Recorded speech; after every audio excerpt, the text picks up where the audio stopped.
Hello everybody, welcome back once again to the Lord of the Rings The Third Age walkthrough. We are in the East Emnet Gullies, and I believe this is the last elf that we have to quote-unquote rescue. I don't know what I'm doing, just hanging out.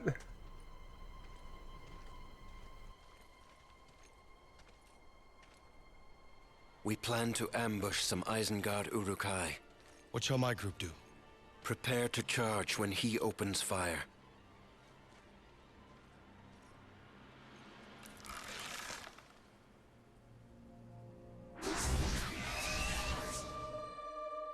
It's climbing rocks. Climbing rocks, I guess. Alright, anyways, let's get this battle underway. This fight is not too difficult. You've got, what is it, 3 regular archers and then 2 of the, like, captains or whatever they are. Unfortunately, those 2 are immune to sleep. But, I mean, just like that, arrow volley takes out 3 of the 5 targets. Not bad. Not a bad start. There's another one, bites the dust. And unfortunately, you know, you're not going to be able to use melee attacks for this. But that's okay. You've got Arenell here, Elagast, you know, literally everyone except Barethor, depending on whether or not you've taught him any Shadowcraft skills, are still going to be able to do, you know, some damage. But anyways, you know, nothing else really new about this. It's just a slight annoyance, I suppose, because you can't use melee attacks. Alright, so what do we got going here? I'm betting... Oh, nice. I'm betting I just need to get Idriel in here to, Okay, or not. Maybe I was waiting for Hadhod's turn to come back around. And that's the problem with using Flaming Fury right off the bat like that, is that's got such a long cooldown that, you know, it's a while before he gets another turn. Anyways, here she is. In all honesty, I could have just blown the rest of these to smithereens with, like Ring of Fire or something. I'm not sure why I didn't, in all honesty.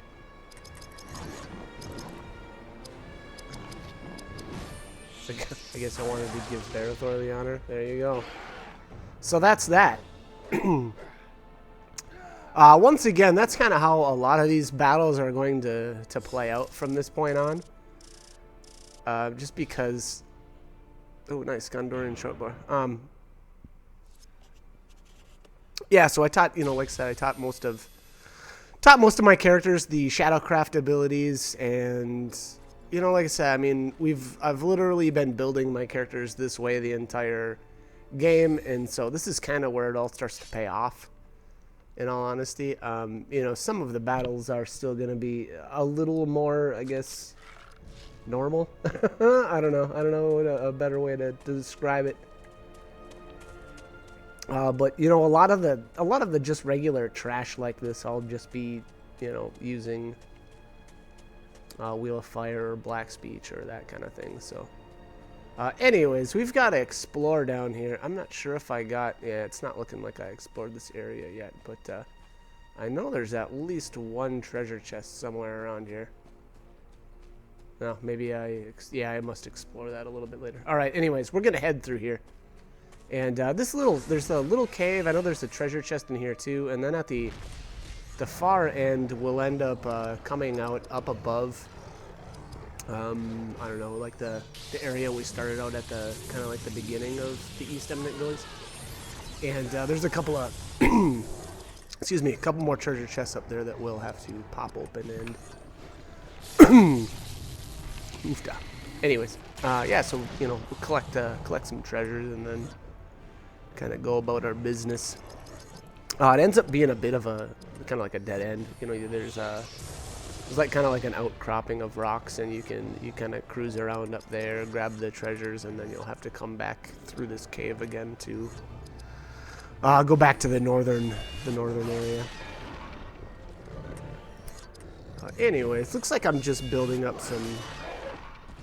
Yeah, using some Guardian Strikes and whatnot, trying to still, I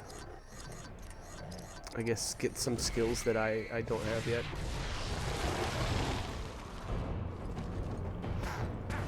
Alright, I'm going to finish her off there with Flaming Fury. It's not a bad way to end, in all honesty. The one thing that I noticed with Hadhad is actually, it's kind of lame because it seems like his skills like Flaming Fury, that one specifically, has such a long reuse time. And I actually think that the skills out of the Shadowcraft tree have like a shorter cooldown time. So, I mean, when it comes right down to it, yeah, okay, so the difference between the two, though, is Flaming Fury is fire-based and Black Speech is shadow-based. So, you know, when it comes down to, yeah, okay, so Flaming Fury may do more damage in certain situations, you know, if something's got very strong resistance to shadow. And that will happen. More later on in the game, but again, that will happen. So I guess just keep that in mind. Anyways, what do we got here? Warg and a lame caster. Okay, well, I guess just a warg now.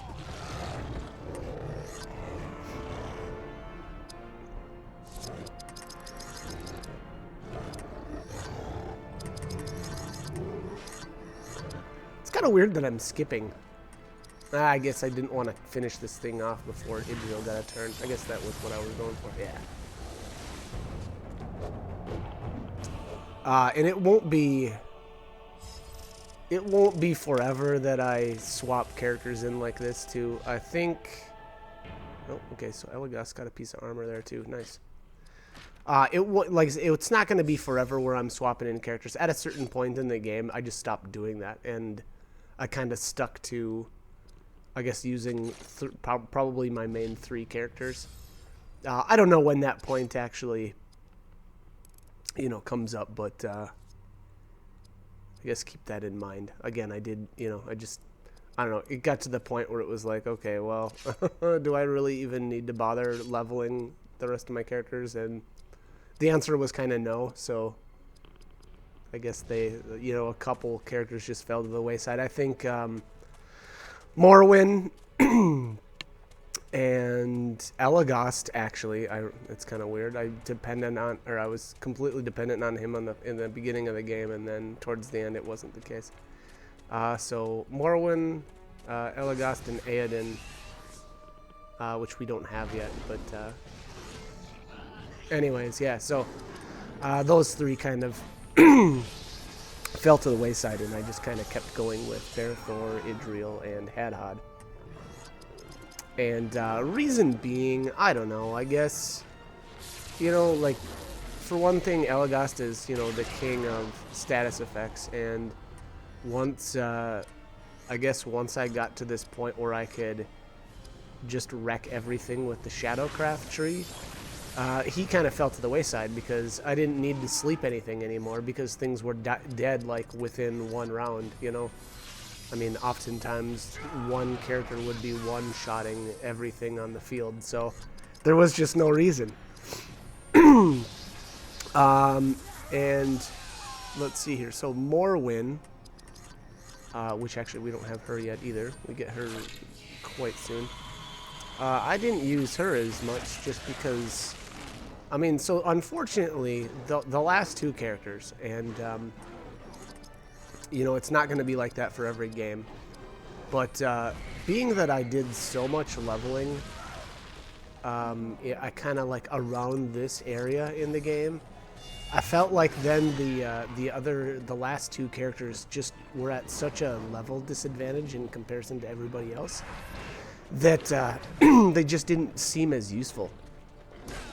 And then on top of all that, Morrowind, I don't know, it's like her stats just don't really work out. I mean, I don't know.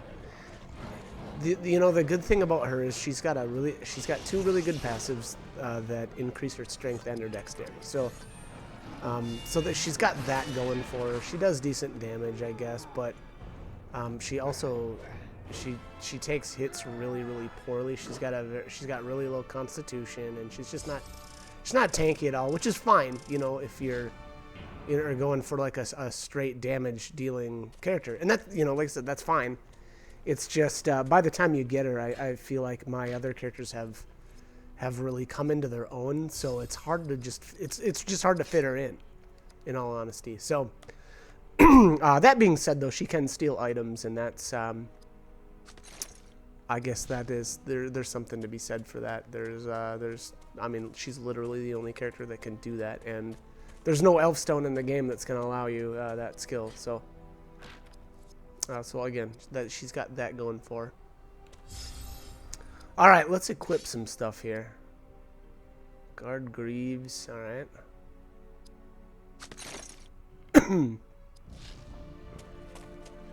Oh, okay. Looks like maybe I must have already equipped everything else.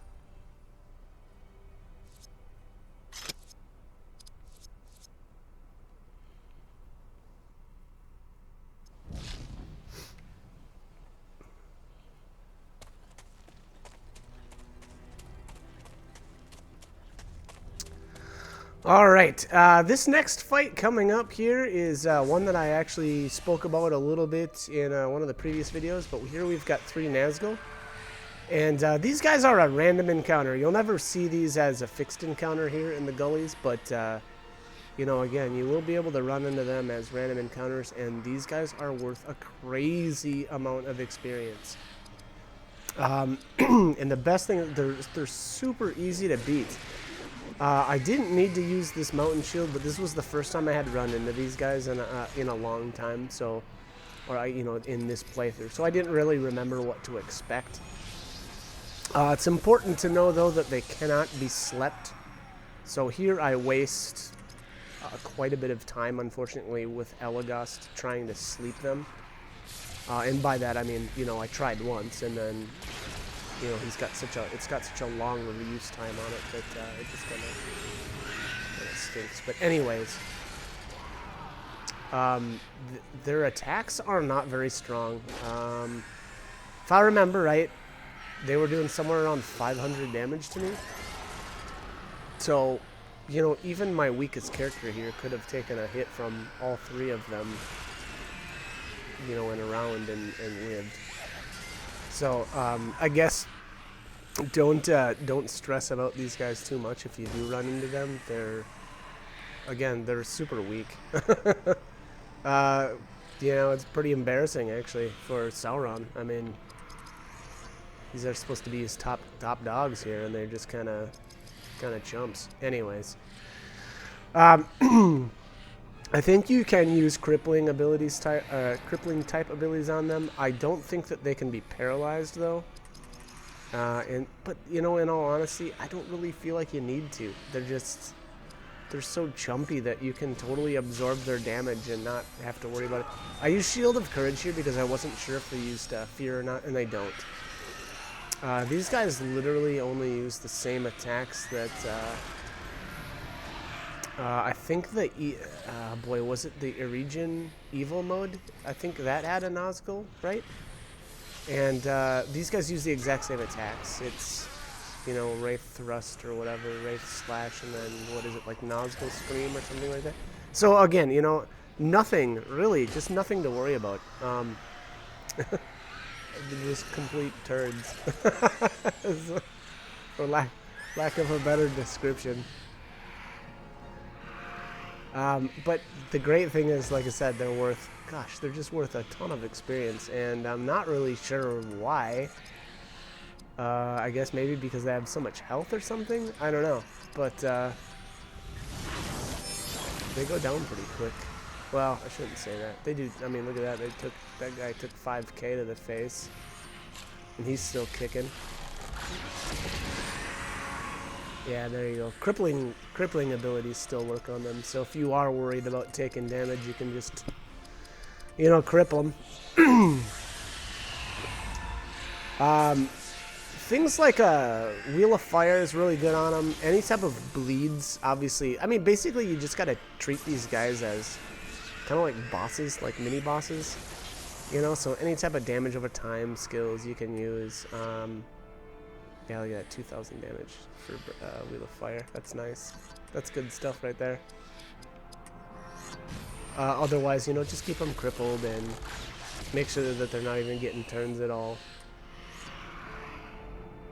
And that's about it. I mean, in all honesty, there's nothing really to say about these guys. They're just really easy. Like, abnormally easy. There you go. So that's that. The other thing I guess I'd say, make sure you swap in all your characters when you're fighting these guys, because they are worth a ton of experience, and you're going to want to get, you know, all of it. So, bring your dudes in. Yeah, look at that.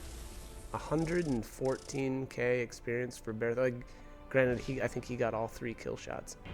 And there, the Sauron Blood, I don't remember what that actually does, but I don't know that I've ever used them, so they can't be that great. And then here, I'm just going to head back and save. I didn't want to, I don't know, I guess I wasn't too worried about getting or losing after that. I don't even know if I would say that those guys are the toughest fight here. I gotta be honest, I really don't think they are, because, you know, they don't have anything going for them. They've just got physical attacks. They're not even like, you know, cool like the crossbow guys here, where they can put damage shields on their buddies and, you know, that kind of thing. They don't have anything fancy. So again, you know, take them down, enjoy the easy EXP. And that being said, this could actually end up being a fairly decent place to level your characters. If you feel like you're, you know, lagging behind at all in levels or something, you know, this is the spot. I would definitely recommend leveling here. And getting, you know, if you really want, you can get those spirit powers up too, because, gosh, they're just so good. Polished Elfstone of Armor enhancements, those are pretty good. Eventually we're going to get we'll be able to, I think it's kind of a bug, but later on we'll be able to get an infinite amount of those. Granted, you're only ever going to need 6, because your characters can't equip multiples of the same Elfstone, which I guess I probably should have mentioned before, but I guess I never really thought about it. Anyways, yeah, your characters can only equip one of, like, if it's a Polished Elfstone of Armor enhancement, you can only equip one of those. Oh, look at these. We got 3 more Nazgul. Very nice. There's another good chunk of EXP coming. Anyways, back to the Elfstones. The cool thing is, though, like, if you've got a cracked Elfstone of Armor enhancement and you've got a polished Elfstone of Armor enhancement, you can equip both of those at the same time. You know, as long as they're just not the same name, essentially. Which can kind of be useful for some of the characters that don't have very much armor, if you want to just kind of beef them up a little bit. So yeah, so there's that. Anyway, ooh, nice. A little counterattack there. That'd be so much better if he was equipped with a decent weapon, but oh well, that's okay.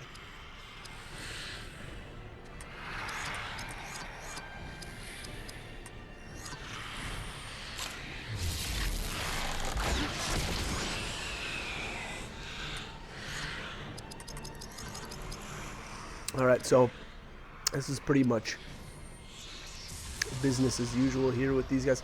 I'm not really sure why I bothered crippling anymore. I really should have started on the heavy offense, because Idriel is oh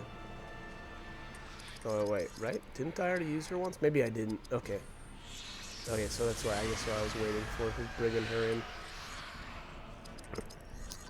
And there you have it. So she's gonna always do you know, even with if she's got the same amount of spirit as say Barathor or something, she's still always gonna do more damage just because of her passive. With spirit powers, that is. Not to say, though, that, you know, you shouldn't teach Barathor these type of abilities, though, because it's still absolutely fantastic if it wasn't obvious already. But, alright, anyway. let's move on. So, all right, so let's see here. That was 6 Nazgul, right? And there should only be 3 left. Unfortunately, that's not how it works, but...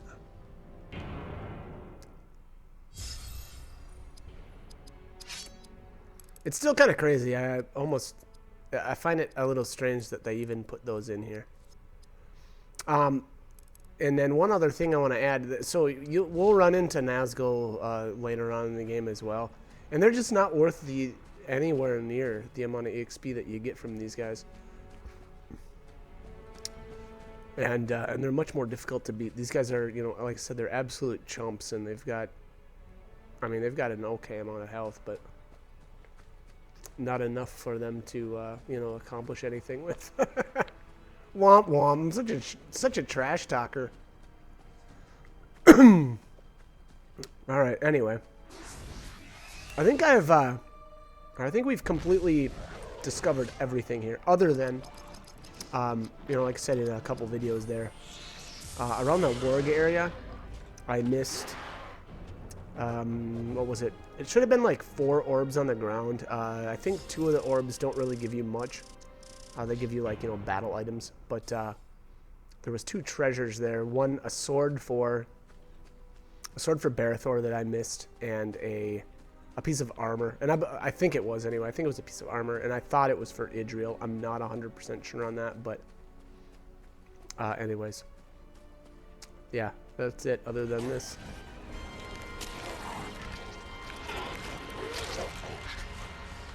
There are too many. Behind the horse, a captive, still alive.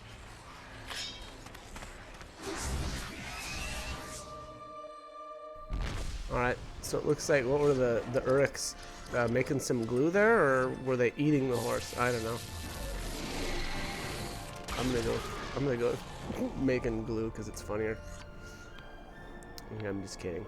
Totally wasn't. It was pretty obvious. I don't know. Maybe it wasn't. It sure looked like that dude was like sticking a chunk of that horse in his mouth. Super weird. Anyways. Alright. That guy goes down. This fight you can do in you know, a couple of different ways. Obviously, if you've got a bunch of spirit powers built up, like our Shadowcraft abilities built, you can just Wheel of Fire this stuff. Otherwise, you can keep like 2 enemies slept here. Like this is a pretty good example, actually. Keep 2 of them slept, and then just beat down the 3rd one, and then you know, then when you get a reinforcement, you only have 1 to kind of, you know, I guess deal with. Otherwise, you can just blow everything to smithereens, like I think I do here. I guess we'll see. I don't remember how this battle all played out, but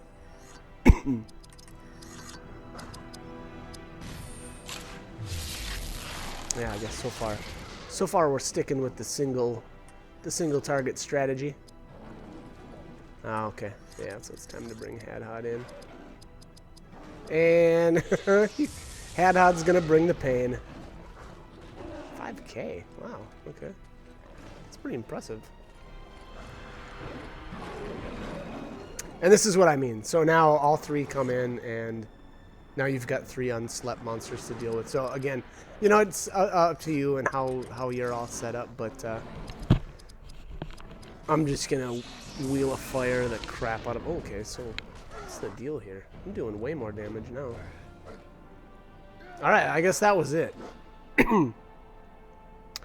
I don't know how the reinforcements work, like if there's you know, a total of, we'll say, 9 reinforcements or something like that.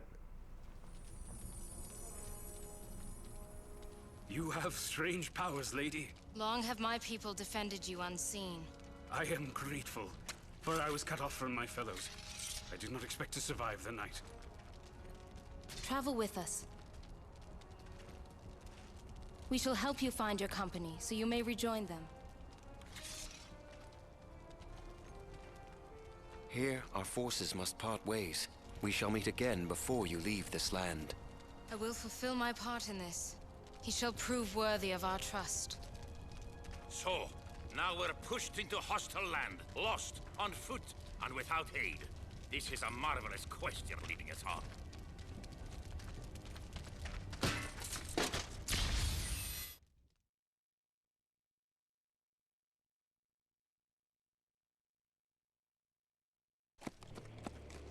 What business does an elf, a man, and a dwarf have in the Riddermark? We come in friendship. We search for a company of fellow warriors. Mithrandir seeks you. Assemble your forces and meet him east of Helm's Deep. Gandalf has long been our trusted advisor. We shall marshal followers as quickly as possible. What of you? The wizard requested I aid in rallying your men.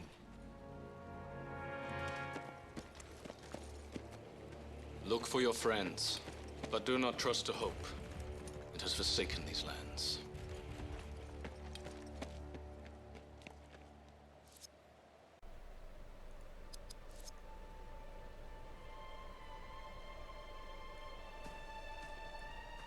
Alright, so more super cheesy reused, I should say recycled quotes from the movies. Again, completely unnecessary, like, really? Alright, anyways. I have to trash talk the writers just a little bit for that. Like, we get it. This is a Lord of the Rings game. We get it.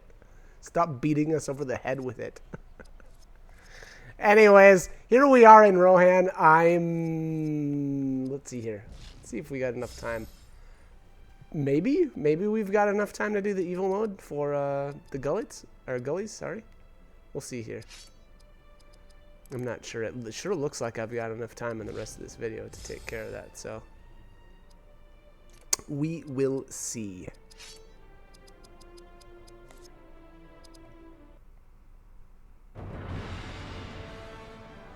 Okay. So I put points into who was that? Was that Berthor? Because he leveled? And then I didn't save my game after, so I'm going to have to redo that. Oh well. Not the end of the world. Yeah, it looks like we're going to do the evil mode. Though. Yeah, alright. This one... Alright, so I'm going to say it right now. I think this is the closest I came to losing an evil mode. I didn't actually lose any. This whole game. I didn't lose a single evil mode, but this was the closest I got. And obviously we'll see the fight, but one thing also I want to point out. So look at Berthor's shield here. That shield, as far as I can tell, is not actually in the game. You cannot obtain that shield. I actually looked up a little bit of info. You know, kind of was cruising around on the web looking for stuff, and it's like it feels like one of those fabled items where a couple of people are like, oh yeah, I have one in my inventory, but you never see any screenshots, and nobody ever actually has any proof on like methods how to obtain it. So I don't know. I take it with a grain of salt. For me, I couldn't find the darn thing. And I looked pretty hard, but anyways, so the first one I always kill off here is Aeronau. And I don't really remember why. I feel like he's got like a really good AoE attack or sorry, not AoE, a multi-target attack. So I just take him out first, and then I usually shoot for Alagots next. I don't know if Idril would be a better target or not. To go down second. I'm not really sure. Normally I worry a little bit more about her heals, but she wasn't really healing much. So yeah, and here she's using Drain Inspiration. Like, really? I don't know, kind of weird. But yeah, so that's how I do this one. I just do take down Aeronau, and then I don't think I bothered with the shields, if I remember right. And my impression was that those shields only reflect melee damage anyway, so those are literally not going to do you any good here. And then once Idril goes down, Berthor can't do anything. He doesn't have a single attack that can touch your guys down here, and that's why I always leave him for last. Because he's just he can't do any damage to your guys, so there's no point in really killing him.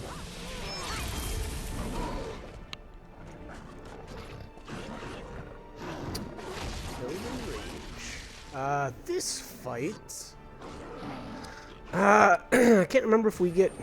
No, I don't think we get reinforcements here, but yeah, I don't think this was the. Okay, so if you all remember, this fight. I could have swore there was another guy. I thought this was a 3-on-4 when you're playing as the good characters. But anyways, Grave Wounds is a good one to use on Berthor and Hadhod. So there's one vet down. So we're down to 2. Again, I would start out with Grave Wounds. That's a bleed. It's a damage over time. And it may not be the worst idea to stick that on 2 different people. I don't know. It's tough though here. So all right, what this really comes down to, and I should have used War Call earlier. I'm not really sure why I didn't use that, but that would have probably been a better idea at the beginning. There he goes down to Grave Wounds. Suck it. All right, same deal. Let's get Grave Wounds on this dude. And in all honesty, like I said, I think I could have played this one out a lot better. Like, this gets kind of close. Like, okay, so both of these guys are down to 1 hit. Like, I don't know. I think maybe... Yeah, we're definitely going to pull this off, but it was pretty close. Boom! Critical hit. All right, so that ends that. Now, here's the one where I almost lost. And I actually got lucky. So Berthor started out with Orcbane. Sometimes he will start out with Stand Fast, and that's the real worry, because this guy's awesome ability is Stunning Bite, and I'm gonna go with Berthor first because I want to get him stunned, and I want to make sure that he can't use Stand Fast. And it behaves the same way as your good characters too, where when you use something like a Stunning Bite, you're gonna want to keep it. You're gonna want to keep going onto the same guy, because otherwise he's just gonna wake up or it's just gonna wear off. So Stunning Bite until your target's dead. There you go. And then now I'll go for Elagos next. So maybe this could have went better, I guess. Maybe if I would have went for Elagos first, but I really wanted to get, so look at how close I'm getting here. In all honesty, so Elagos, it seemed to me, was doing the vast amount of, the biggest amount of damage. So again, I don't know, maybe it would have been better for me to go for a Stunning Bite on Elagos right away. Look at this though. All right, so if this would have missed, I think I would have lost, other than if maybe I would have avoided his next ability. But there's the power of Stunning Bite. It stops him right in his tracks. Now he can't, do anything to me, and I finish him off. So, again, of all the evil modes, that was the closest I got. So, I very well could have easily lost this one. But anyways, the rewards are pretty mediocre, but, whatever. It is what it is. But anyways, I am going to cut this commentary here, so I hope this guide was helpful, and I hope you join me for more. All right.